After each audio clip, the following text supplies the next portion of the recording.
I recently ordered a 2-channel microjet from Banggood for $29. But what is this? I wasn't expecting such a big box. And what is that rattling inside? I hope it's not an owie.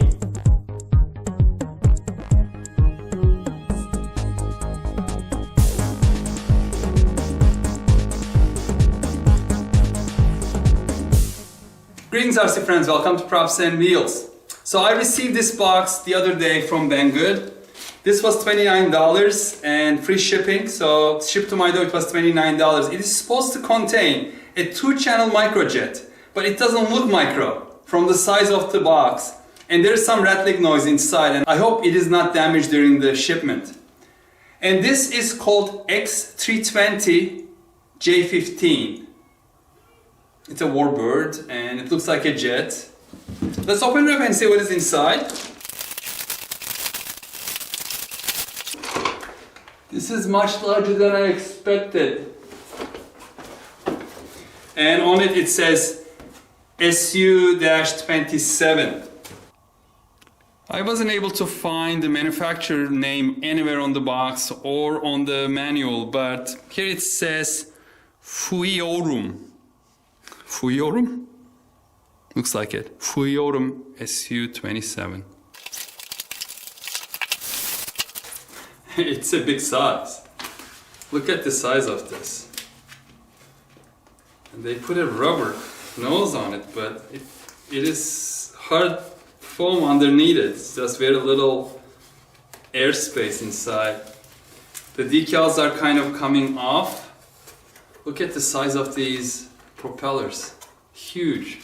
I think this is the largest 2-channel airplane I have. Maybe the Predator is the largest one, but still this is quite large. It has real landing gear with like foam wheels and thick wire. Oh no, I hope this is not an infrared. It cannot be. I mean, they use this casing probably for infrared controllers, but this should be 2.4 gigahertz. And I don't see any LEDs inside, so this should be 2.4 gigahertz. There's no way this could be infrared. And these are the things that are rattling. These are the sticks for controller. Just have to press these plastic things in here. Okay, so that's done. And they already kept the battery cover off. Probably that was what I was hearing rattling. And wow, it takes 6 AA batteries. That's quite a bit. There's an instruction manual, Chinese and English. Looks quite basic. And here are the tail feathers, the vertical stabilizers.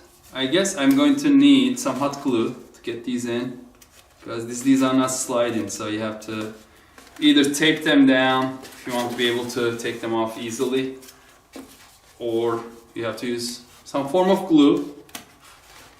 I usually use hot glue. And this is the adapter, battery adapter for charging, quite large. It looks like a real adapter, not one of these little things. So it directly goes to an outlet instead of going into a USB charger. And the battery is quite large as well. Is this a 1-cell or 2-cell? It feels like 2-cell battery, but it doesn't say anything. But I can feel there are 2 separate cells, and let's check.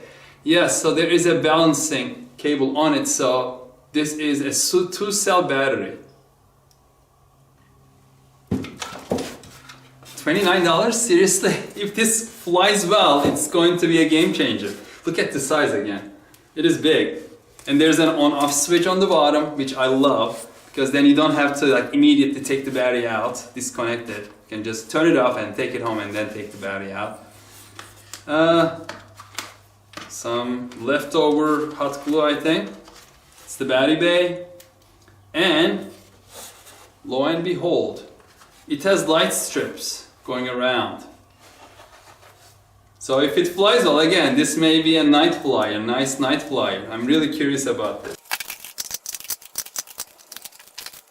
And in the little bag they provide 2 spare propellers, the landing gear, which I said like take like substantial landing gear, not one of those like very thin wire ones. 1 spare screw, I don't know what it's for, maybe it's for this one. And then small screwdriver. Okay, let's use that one. Close this off. It's not screwing in.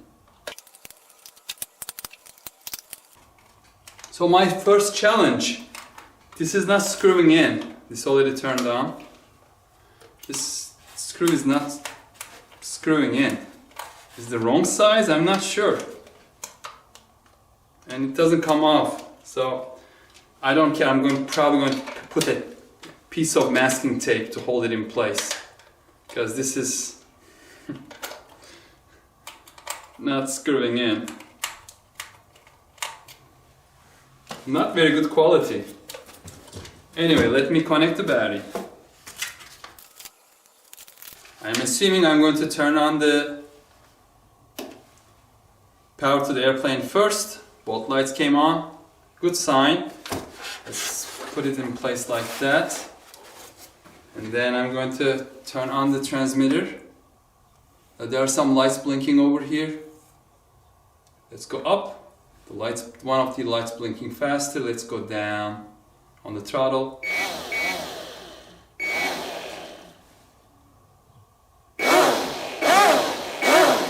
So the turn is working. Throttle is working.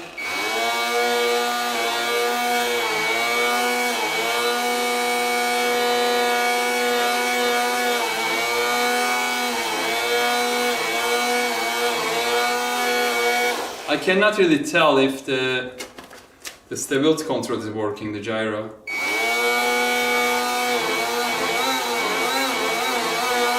There is some change, so I'm hoping that it's working. Let's see if it is proportional, the turn is proportional or not.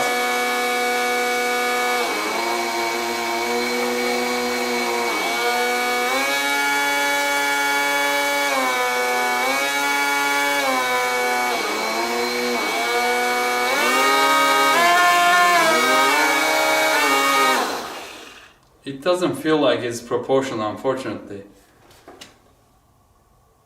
Nothing, nothing, nothing. Suddenly it's just pushing. Nothing, nothing, nothing.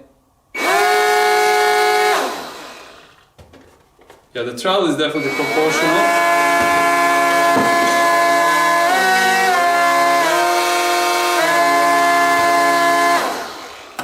Unfortunately, I don't know why these manufacturers always do that. Make it proportional turn. Don't do it on off. It is stupid. I'm willing to pay a couple more dollars for it. I have tested 2-channel airplanes which were not proportional but flew great, so I hope this is one of those. So next I'm going to charge up the battery, get everything ready, and I'll see you outdoors for the maiden flight.